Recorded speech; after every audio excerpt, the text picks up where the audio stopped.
First Independence Bank opened its doors a little over 55 years ago in 1970, right after really one of the positive outcomes of the 1967 civil unrest, aka the riots. About 22 people wanted to have something different that would be really aligned for black people to provide them a sense of financial independence. And the bank opened its doors with that sole purpose. And over time, the bank evolved into a bank for everyone.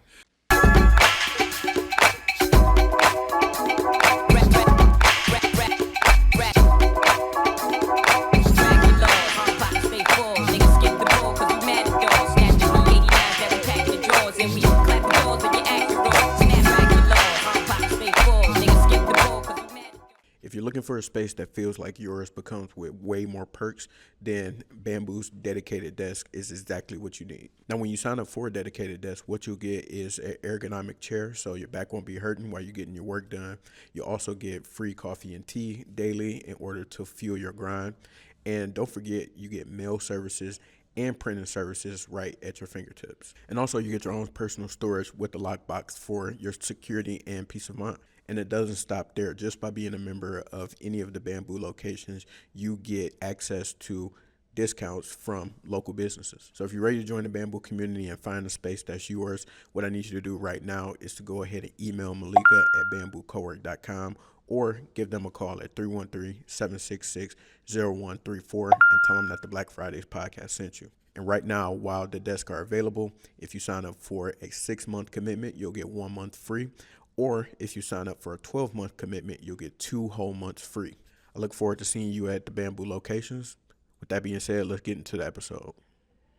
What up, though, Black Fridays family? Welcome back to another installment of the Black Fridays podcast. Before we get into today's episode, I need you to go ahead, hit that like button, hit subscribe, drop a comment, share some videos with family, friends, and loved ones so that we can keep this thing going. All right, now that we got that out of the way, I have a very special guest for you all today. I have the president of the historically black-owned First Independence Bank, which is the only black-owned financial institution in the state of Michigan, Mr. Dimitrius Hutcherson. How you doing today? I'm doing well. Thank you for having me. I'm delighted to be on your podcast. Absolutely, and very happy to have you here. So the opportunity for me to be able to get connected with you, recently at the top of the year, I had the great opportunity to join the First Independence Next Gen board, which is a millennial-focused board that is junior board for the bank that is able to be in place to provide some guidance as to where our mindsets are as millennials and then what is like future thinking from where the bank and the financial institution should be thinking about investing in. And so just wanted to be able to, that's what brought me to First Independence Bank. And I have my own personal story of First Independence from way back in the day when I was younger, but I would love to first ask you, what drew you to First Independence Bank, because you have such an extensive career in finance in all types of different institutions, but why First Independence Bank for you? Well, before I go there, I want to first of all thank you for making the decision to join our Next Generation board. Your input, your guidance is really helping us to be relevant to individuals your age and in your cohort. So without your input, we're not going to continue to be relevant and really meet the needs of individuals that look like and think like you and in your age group. So for me, coming to First Independence Bank, I always knew about the bank, probably as long as I knew what a bank was. Of course, he had the big banks that were always in town. But I moved back home in 2017, and I moved back from being on the East Coast for about 25 years. It was time to come back home.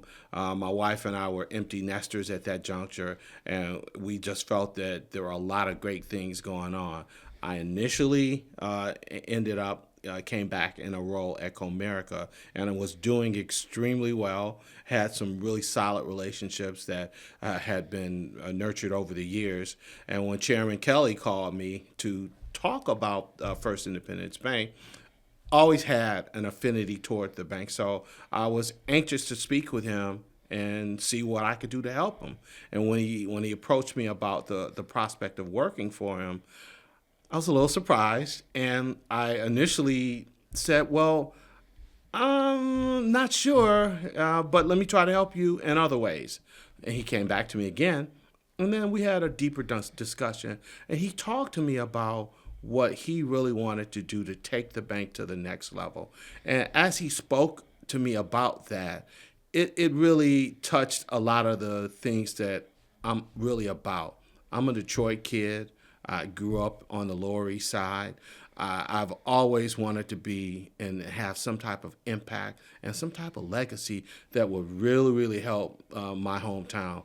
And given where the city was at that specific juncture and tipping point, me coming to the bank as I really evaluated it was probably the right time because it allowed me to align my skill set, my transformation, my managerial skills with what Chairman Kelly was trying to do and what we are doing and transforming and growing the bank. Amazing. And during that time frame, if I'm not mistaken, you joined in 2020. So Yes. I'm assuming that this was either just before or around the time of the pandemic. So what was it like for you, given that we all don't know what's going on in the world, to be, diving into that new role? It was a lot of emotions, a lot of things that we were going through. You have a new person coming into the bank, a lot of great ideas, a breath of fresh air, a lot of energy and desire to really take the bank forward. And then in March, we're in a shelter from home, and we're living in a pandemic where we are limited in the things that we can do. So it was challenging, to say the least, because we were actually going through a conversion to a new core banking platform, and we were undergoing that conversion remotely, which when you do any type of major conversion, you have to go through, when I put my consulting hat on, organizational change management. You have to convince the workforce that, hey, well, this is going to be okay. Normally when it's done, in person, it's a lot easier to process because your consultants that are working with you and your vendor, they bring a lot of OCM things in and capabilities. But we were doing it remotely. So with the pandemic, with a lot of the uncertainties that were going on at the time, it was just a lot. But it allowed me to really think introspectively and just try to figure out how do we make people on our team realize that we are going to be okay. We're going to get through this, and we were successful in doing it.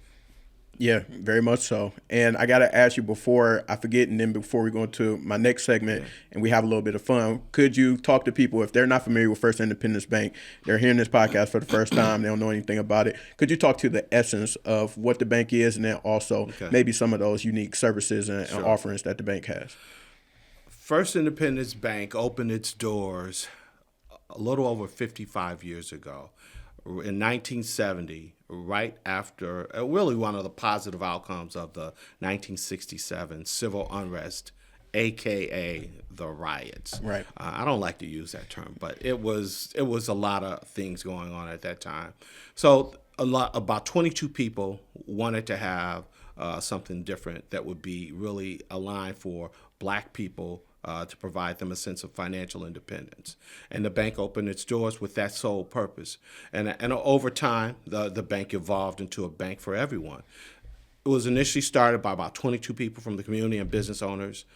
Two of those people, Roberta Hughes, who ultimately married a gentleman named Charles Wright, Charles H. Wright Museum, a gentleman named Barry Gordy Sr., the father of Barry Gordy Jr., Motown, a lot of connections with a lot of entities that went on. So those are important facts to say. So bank opens its doors, and in 1980, a great guy named Don Davis, who's a musical genius, great songwriter, studio musician, record producer, he sees an opportunity to come in and recapitalize the bank, become majority shareholder, and in recapitalizing it, he goes out and he recruits a very, very sharp young man to become the president named Charles Allen. The bank really takes off and gets steady footing. And over a period of years after Charles left in 1988, succeeded by a number of other extraordinary lenders and business individuals from the Metro Detroit community, the bank continues to grow and evolve. 2014, Don Davis passes, and the family still maintains majority ownership of the bank. But Kenneth Kelly, who is an executive in the utilities business, and this is important. Kenneth Kelly is an engineer, but he is a cousin of Don Davis. But he steps in and becomes CEO and chairman. And during that time, he evaluates the bank and sees what I would characterize as a sleepy bank that has a lot of potential to become a real beacon of hope by just growing it and adding the right management team to what was already solid, but adding just some additional pieces. So the bank ultimately evolves. So we have we own 2/3 of a leasing company, which is doing extremely well. We expand into Minneapolis.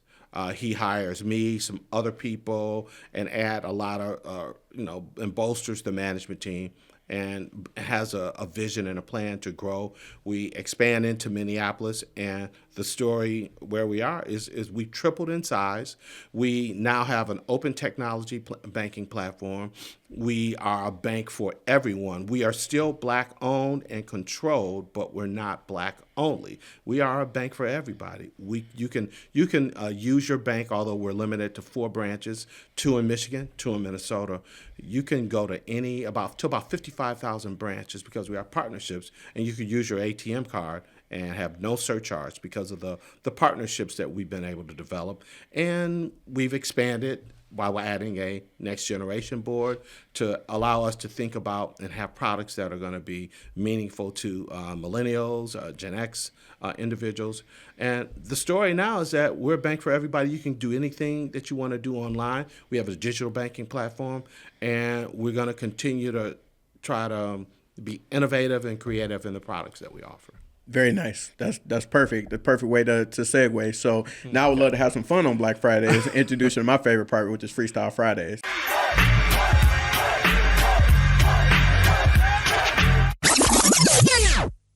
Hey, listen, thank you all so much for listening to this episode and any episode of the Black Fridays podcast. But I got to be honest with y'all. I really think it's something missing, and I hate that y'all didn't notice it. The thing that's missing is your podcast. Why am I not listening to your podcast? You talked about making one with your friends years ago. You know that you need one to better market and promote your business, but yet you still don't have one. This is why I created the Pocket Podcasting course, to teach you how to be able to podcast with the essentials and tools that you have right at your fingertips in order to create. And I created 2 different ways in order for you to do that. You could join my digital do-it-yourself on-demand video recorded Pocket Podcasting course, where I go literally step by step from idea on how you upload your very first podcast episode. And for my people who like to have something a little bit more tangible, I have created a digital ebook that walks you through my podcasting journey, the things I've learned along the way, the tools and equipment that I use in order to create and elevate my show. Now, look, I don't want to keep you too long, but I'm going to make this as simple as possible. Go ahead and head over to www.blackfridayspod.com to learn more about the digital podcast course and also the podcasting ebook, or you can hit the links in the show notes to take you directly to each of those resources. All right, enough of that. Time to get back into the episode. So, okay. Yeah. All right. So before we started recording, you were telling me, you had a history of singing. So I'm going to need you to sing, rap, give us a poem, however you would like to do this. What I will do is I will tell you is that I'm not prepared to sing, but what I will tell you is that I won a talent show when I was in high school. Mm-hmm. I was in an Upward Bound program at Cranbrook, Horizons Upward Bound at Cranbrook. I sang "This Must Be Heaven." I sang "Ribbon in the Sky" to my wife in our wedding. Nice. I'm not going to do those songs now. I was going to say we don't believe you unless you sing right now. I sang in the male chorus. I was a soloist. Okay. And we will come back to that. Okay. All right. I still have my chops, but I have to think about something that I can sing that's not going to embarrass my family or my daughter. That might because she can sing. Okay. And my granddaughter sings in the Detroit Youth Choir. Okay. So this music thing does run in the runs family. deep. Very and nice. It runs into my father's side as well. Very nice. All right. So lucky for you, Freestyle Friday is actually not that. It's just rapid fire questions. So. Oh, yeah. Thank you. Okay. The pressure is off. There we All go. right. Yeah. Okay. So first, I'll start with what would you say is the most random job you ever had? I was a shoe shine boy at Count's Barbershop on Mack in Pennsylvania at 10 years old. I was a porter. I dusted people off at the barbershop, and I shined shoes and got tips. Wow. Yeah, at 10 years old. Okay. Nice. So you got to it early. I got to it early. Very nice. So I know that you went to Morehouse. Yes, and I did. If you did not attend Morehouse, is there any other HBCU or university that you would have went to? Okay, I'm glad you're asking me that question because I applied. So I was at Kenyon College my freshman year, great school, liberal arts school, oldest private liberal arts school in Ohio, and I transferred. I sent an application to Howard. I requested an application from Howard University, and a lot of my friends, some of them know this story, never received the application from Howard. So Howard was the other school that I was looking at. When I was in high school and contemplating an HBCU, I was thinking about attending Fisk University. They didn't have the kind of money that I needed. I was on financial aid. Morehouse had financial aid, and I know Howard did at the time. So, but Howard was the other school that I would have that I was contemplating transferring to at the time. Got you. And because you talked about your musical history in your family and yourself, what do you listen to? What's some stuff you have in your playlist on repeat right now? What you listen to? Oh my gosh! So I have over 3,000 songs on my playlist. I also played an instrument. I played the baritone horn in elementary in a jazz band. But the music that I listen to is so eclectic. I listen to hip hop, rap. When I'm saying more 80s, the Sugar Hill Gang, Mos Def, LL Cool J, some Tupac, some DMX. I monitor it because I have 4 granddaughters, so I immediately go to the next song because it's a shuttle. It's a lot of different songs. I have classical. I have country.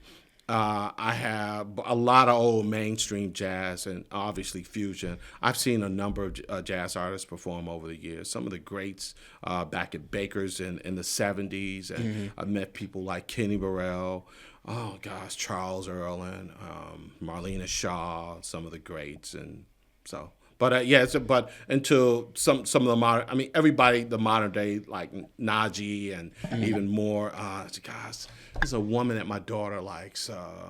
I listen to obviously Jill Scott, you name it, I listen to it. I like that. I listen to everything. Yeah, I like the wide range of selections. So if someone was coming out of town, they've never been to Detroit before, they asked you, could you take me somewhere? Could you show me around? What's the first place you take them to? The first place that I would take them to would probably be, I'd see if I can get them in the Motown Museum. And I think I have a pretty good connection because my wife works there. I would also take them, if they were open to it, I'd take them to get a Coney Island hot dog. And I'd probably take them to Greektown to get a gyro. That's perfect. Yeah. That's the perfect day. It is. And I would also make sure that they got a bag of Better Made. Again, mandatory. It's on the east side, so that's my neighborhood. Yeah. That's mandatory. It's for the experience, for sure. And then last one, this should be a layup. What's the best high school in the city of Detroit and or the state of Michigan? Okay, let me think about that. Actually, I can tell you that in my sleep. It's Cass Technical High School. I agree wholeheartedly. Second to none. Yeah. Right? So I'm looking at you. I know there's a lot of people out here that want to talk about. There's 2 other schools out there. Martin Luther King Junior Senior High School that my sister attended. Renaissance High School. I'm not familiar with. You said Martin Luther King. I'm not familiar with that one, and I think I might have heard about the Renaissance other one. Yeah. But those they're always playing second and third, so you sometimes forget about them. Yeah. But Cass Tech, second to none, right? Yeah, absolutely. Okay. Yeah, what other high schools are? There are other high schools. There are other high schools, but the 2 you named, I'm not too familiar with. Yeah, I'm not. I've heard of them. Right. Yeah. Okay. Well, thank you for partaking in Freestyle Fridays and engaging in the randomness. So I wanted to go back and ask you and lean on your financial expertise because me being a millennial know, and most of the audience that taps into the show are of that generation as well. Would love to get your opinion on what are some of the things when it comes to financial resources, banking, whatever the case may be, that we probably should be considering at this stage in our lives as we get prepared for the future. It's a great question, and so the way I approached learning about financial services and products, I was a finance major, so I was probably more inclined to invest in things like, well, mutual funds are still great options, but there was a quicker path for me to go down that road. So there are a lot more options and ways that you can invest your money today. But what I would tell individuals like you and your age to think about, since pensions aren't necessarily offered by companies, start saving at your first job, or the first 9 to 5 where you get a steady paycheck. And what I'll suggest is set aside a payroll deduction, put some money in a 401k, and invest it in a high growth or high yield stock or mutual fund, because you're young, you have a lot of runway, and you can do a lot with it. Additionally, and my son does this, get a Robinhood account. Those are accounts that you can learn how to invest in equities or mutual funds on your own, and get your knowledge that way and your expertise, and still build a nest egg. And it helps you with that. One of the next gen board members that's no longer on the board had an investment app, which we actually piloted for her. And it was very, very useful. She's doing exceptionally well with it. But those are the types of vehicles that you can sock your money away in. As your salary and your income grows, continue to put more into that. Think about putting money away for a house. If you have a house, repairs on the house, a vacation, another car, a rental property if you want to invest. So think about some of the different avenues that do exist out there. And because it's out here, there are other things like cryptocurrency and the blockchain, which is becoming more and more of a tool that folks are using. Learn about it. Again, sample. Don't necessarily put all your eggs into it unless you truly understand it. Just be intellectually curious about the different types of investment vehicles that are out here, but put money into them. Yeah. So you're telling me I shouldn't invest all my money into the lottery, doing FanDuel, sports gambling, the casino. You're trying to tell me I should not put my money there, and I should put it into these investment opportunities? So I'm not in the judgment of what you do, but I would just say think about ways that you can put your money into investments that you actually know that you can almost predict some type of return. FanDuel, the lottery, it's no guarantee. So most people know this.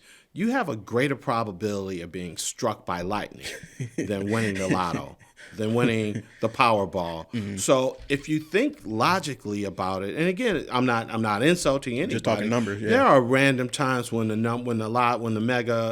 mega millions or the Powerball is big. I will do a random ticket because hey, you never know. But then that probability is so small. So I would say park your money into things where you know you're going to see a guaranteed return of some type that you can look at and say, okay, I know where this money is going. So FanDuel, and again, the lottery, those are just uncertain ways of parking your money. You more or less, I just say the probabilities are larger with the tools that I suggested. Agreed.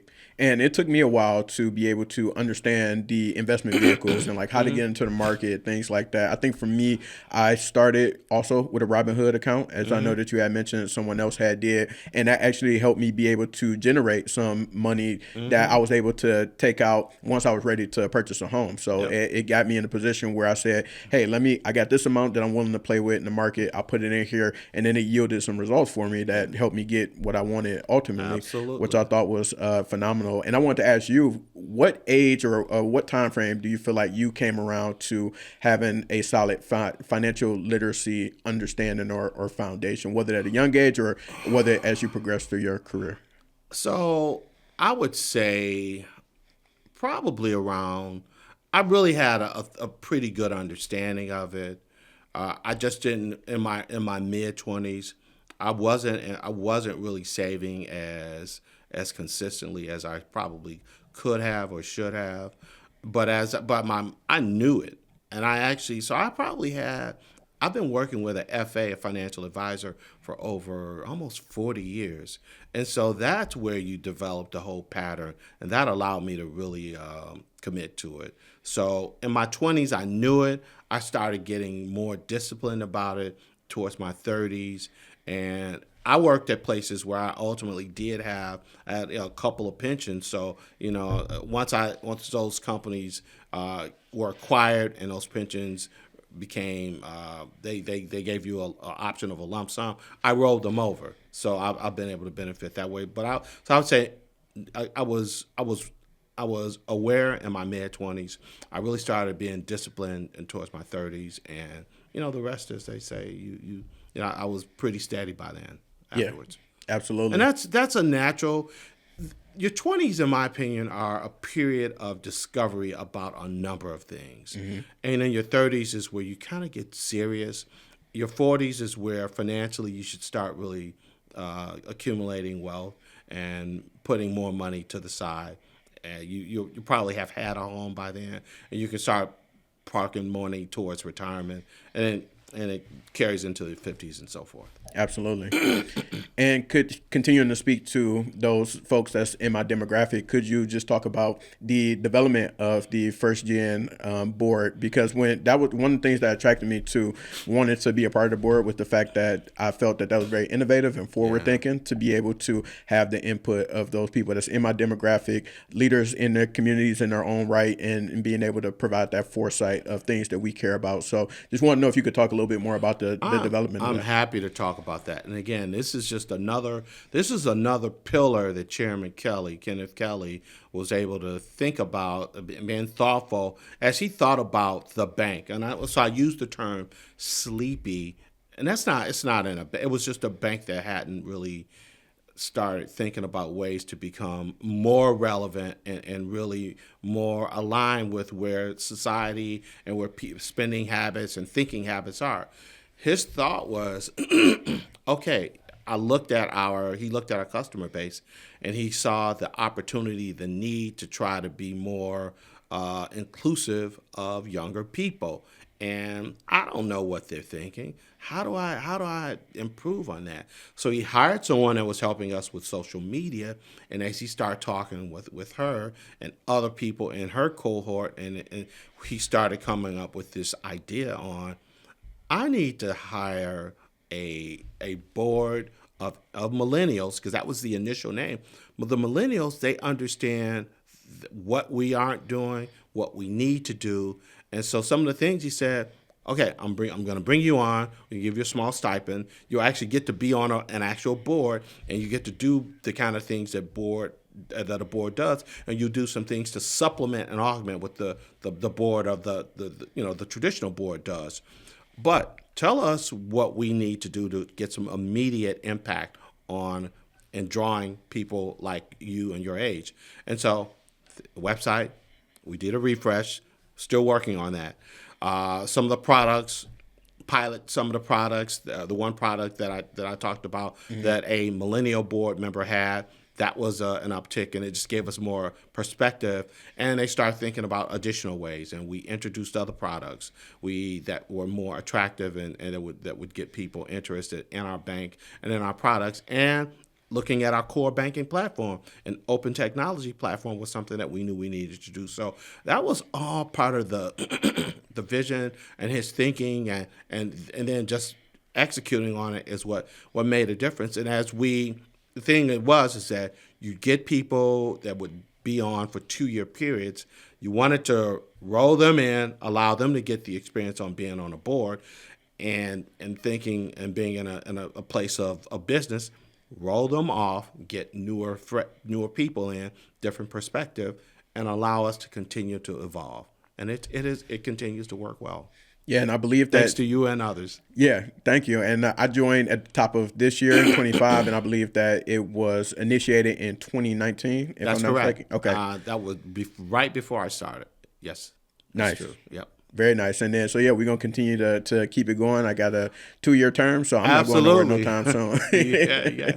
Well, we appreciate you being your ideas and your input are valuable to us. Appreciate that. And I know that you had mentioned that this was a brainchild for Chairman Kelly, and wanted to talk about how he recently just made history, a very huge accomplishment that was celebrated this week here in Detroit. And I want to know if you could talk about that history that was recently made. So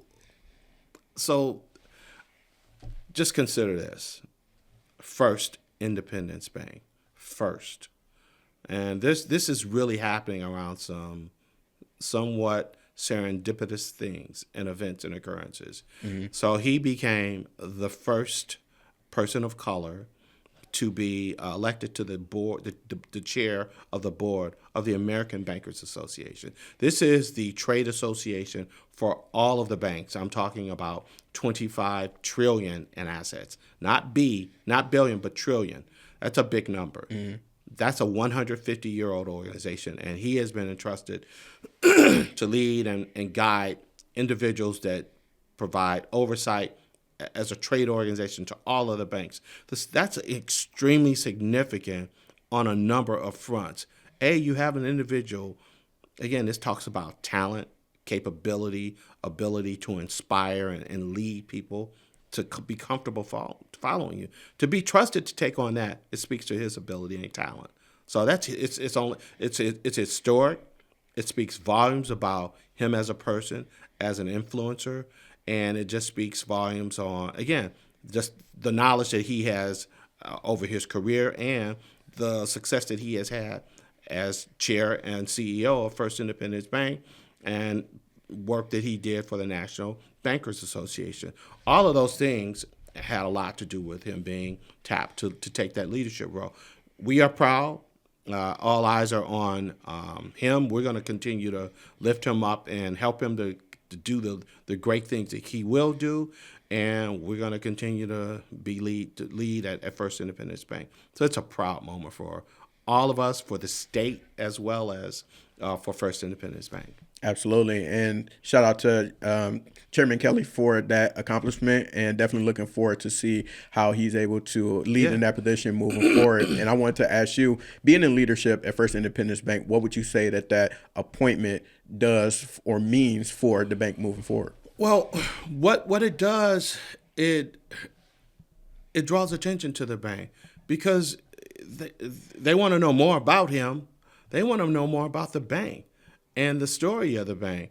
And what they see is a progression of continued growth, profitability, the performance, all of the key ratios that they look at. They look at that and they see that this is a man that truly is. Again, he stepped into a seat where the bank was solid, but has really propelled. It expanded into multiple states, so they're looking at that. They're looking at us, and so we have to make sure that we continue to run the bank as the business that it is, with a focus on keeping our customers in the center of the circle of life, and having products that everybody, your cohort, the millennials, the next, the Gen X and Yers want, and that's a bank for everybody. So our focus is to continue to be that, because folks are watching us and expecting us to do those things. So we like the challenge.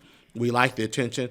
I think it presents additional growth opportunities and expansion opportunities for us. Absolutely. And I can't forget about you, because you were recently named a part of Michigan Chronicles Power 50. So congratulations to you for that pristine accomplishment. I want to know, what does that mean for you just as an individual? It is, you know what I can say is it's humbling. It's extremely it's a great sense of accomplishment. the Michigan Chronicle for multiple generations has continued and always put emphasis on recognizing Black excellence in Michigan.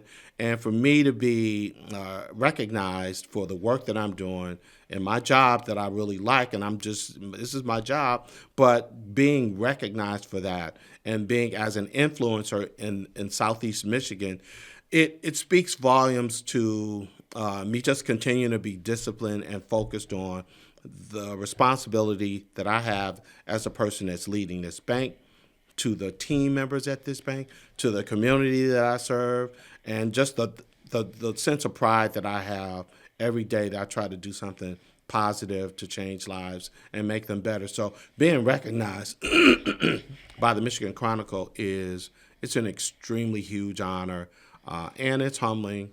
When I think about my story, and it's a great sense of accomplishment. Mm-hmm. And lastly, I have to thank again Chairman Kelly and the board for their confidence in me to lead this organization and represent it in a way that I would be honored. Mm-hmm. And you went to Cass. I mean, you had to know it's going to happen at some point in time. But I mean, look, I went to Cass. So I mean, why wouldn't you expect anything else, right? Okay, I mean, come on, right? Okay, audience.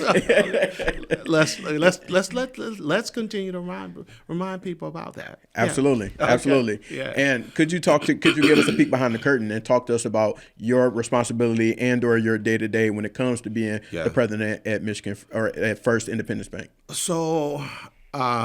Leading the day-to-day operations, coming into the bank, making sure that we interact with regulators, customers, making sure all of the areas, the back office, the front office, being making sure everybody is continuously working together, collaborating together to take care of our customers' needs, making sure that I'm leveraging relationships that I have to take advantage of loan opportunities that present themselves just through folks that I know over time and prior roles in banking, and opportunities that allow us to grow. Going to events, I attended an event this morning that the advisory committee of Wayne County Community College District had, and because of the eminence of the bank and the positive reputation, by happenstance, I didn't tell my director of marketing about this.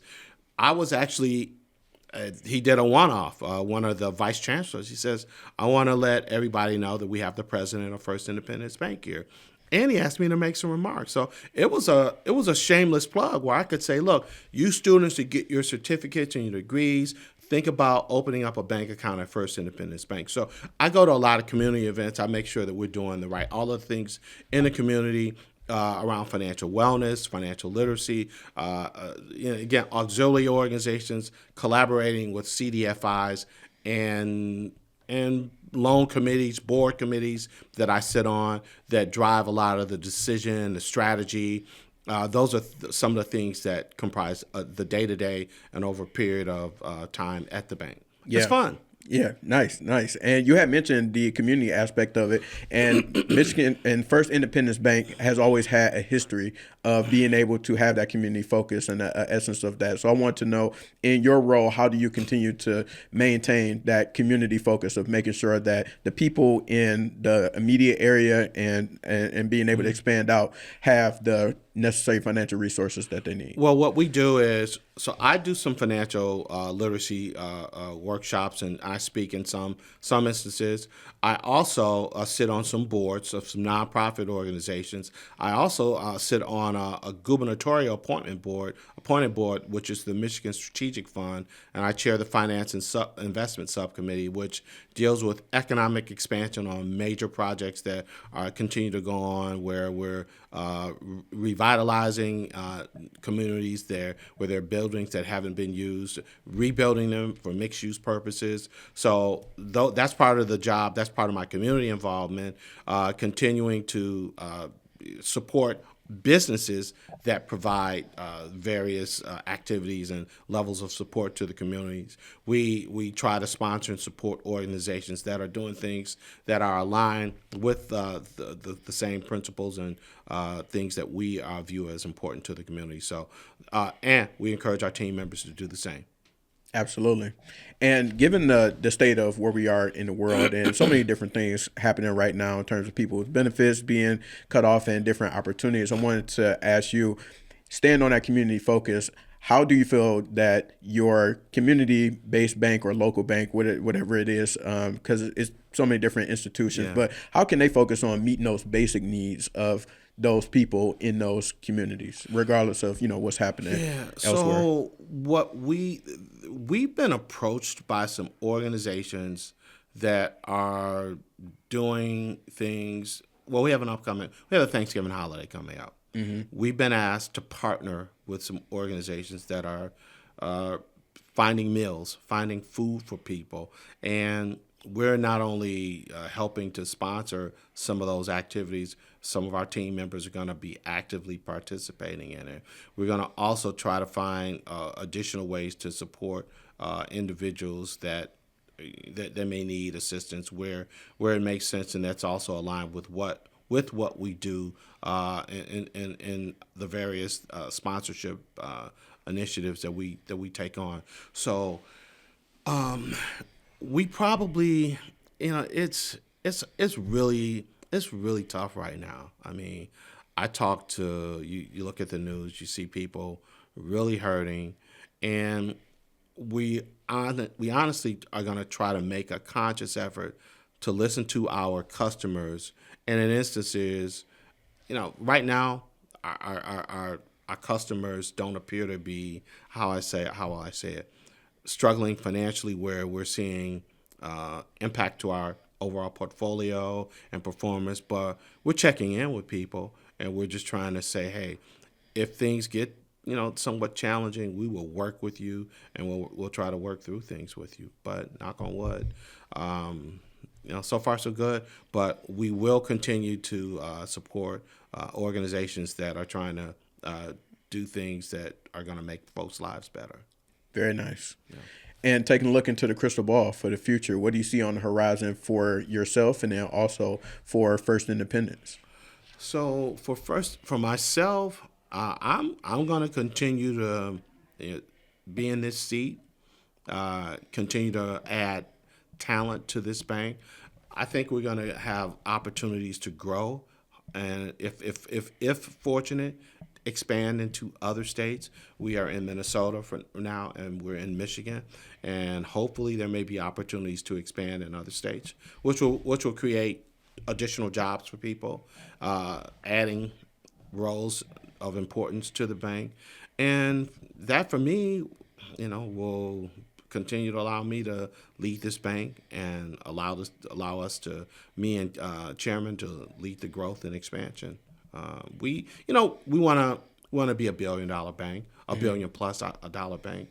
I think based on the way we approach the business of running this bank, we feel good about those prospects. So that's simple. And I think for me, I like the job that I'm in. I like the seat that I'm in, and I'll continue to do that to the best of my abilities. Very good. And could you give a piece of advice to folks who may be looking to aspire to sit in the seat that you're in as a president, or wanting to be able to have a seat at the table in terms of their career, to be in a space like that? Do you have any, or just pursue a career in finance? Do you have any pieces of advice or piece of advice for those folks? My advice is simply this. You should be able to see, regardless of your circumstances, if you look at me and look at how things began for me, where I started, it's never about how you start, but always how you finish. Grew up on the Lower East Side. My maternal grandparents raised me. They had migrated, from the South. I, didn't have a lot. Didn't come from privilege. Was a more than above average student. Excelled academically. Went to Morehouse College. Went to Harvard Business School. but I'm a kid that's from the east side of Detroit. So if you look at yourself and if you ever doubt that or second guess that you can't get it done, look at me and look at where I am. And I'm hoping that you can see yourself in me, and that can be an inspiration for you to press on, because it's never going to be easy. But if you continue to believe in yourself, continue to be intellectually curious, and just stay focused on things. And it's always going to be, life is an obstacle course, but just stay buckled up in the seat and just work through it. Mm-hmm. That's powerful. Yeah. So where can the people, if they want to get in contact with you, they want to follow your journey, how can they get in touch with you? Do you have any social media handles or contact information? Also, I do. Where can they find the bank? So First Independence is located on East Grand Boulevard in Woodward, and we have a branch on 7 Mile in Livernois. You can visit www.firstindependence.com to open accounts online, or you can visit our branches. I'm on LinkedIn. I am on Facebook. I don't view it as much. I am on Facebook. I actually have an Instagram account. I have a Twitter account. I think it's DM Hutch1. I think my Facebook handle is DM Hutch1. And D Hutcherson. Now, I can tell you this, but most people spell it wrong. Go to the website or call 313-256-8400. That's probably the easiest way to reach me. Because if I say D Hutcherson at firstindependence.com, they're going to spell it Hutchinson, Hutcheson. So visit www.firstindependence.com. But stop by and see us. We'd love to have you as a customer. I'll say this. We have a philosophy. At First Independence Bank, you can bank, invest, and grow. And we don't necessarily want all of your money, but we'd love to manage some of it for you.